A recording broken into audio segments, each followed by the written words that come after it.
Hi everyone. So this is for the card bases for the Kintsugi workshop. If you are doing it in person, you really should have these cut in advance. And if you're planning on assembling your cards at my house, then you should bring these card bases with you. If you're doing this at home, or you're just cutting the paper at my house and plan to assemble at home, you don't need to do these in advance. So it's really up to you how you want to do this. But I do want to show you, since some people are unfamiliar with cutting card bases or cutting these sizes of card bases, I wanted to show you how to do it. So we've got 32 slim, which seems like a very high number, but I guess not. 12 5x7, it's been a while since I've looked at this, and 20 A2. So let's start with the A2. The A2 are really simple. You're going to take, for all of them, an 8.5 by 11 sheet of white cardstock, any brand of your choice. For 8.5 by 11, you are going to cut, you're going to put it long ways in your trimmer,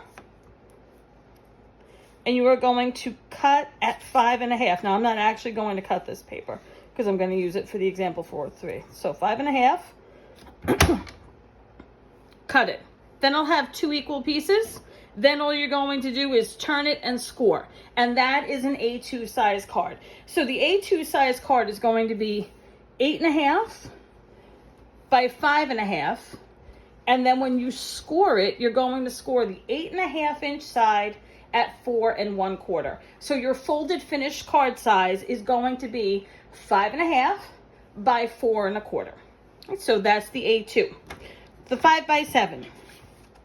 The 5x7, you're going to take the long side and you're going to cut that 11 inch side down to 10 inches.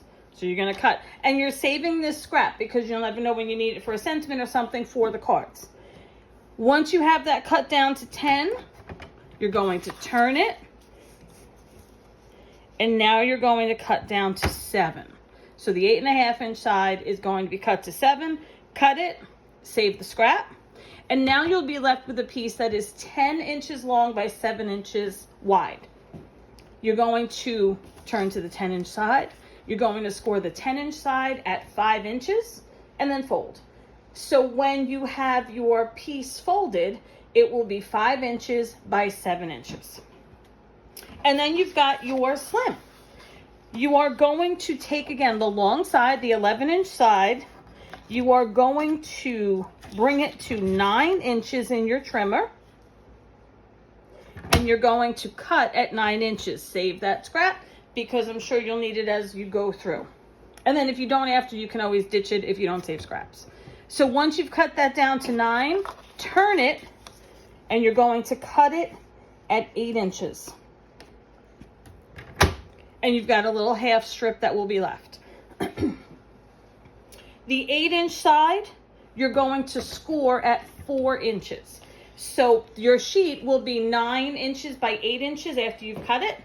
You're going to score the 8 inch side at 4 inches. Your folded finished card will be 9 inches by 4 inches. I hope that's helpful. If you have any questions, send me a message or a text.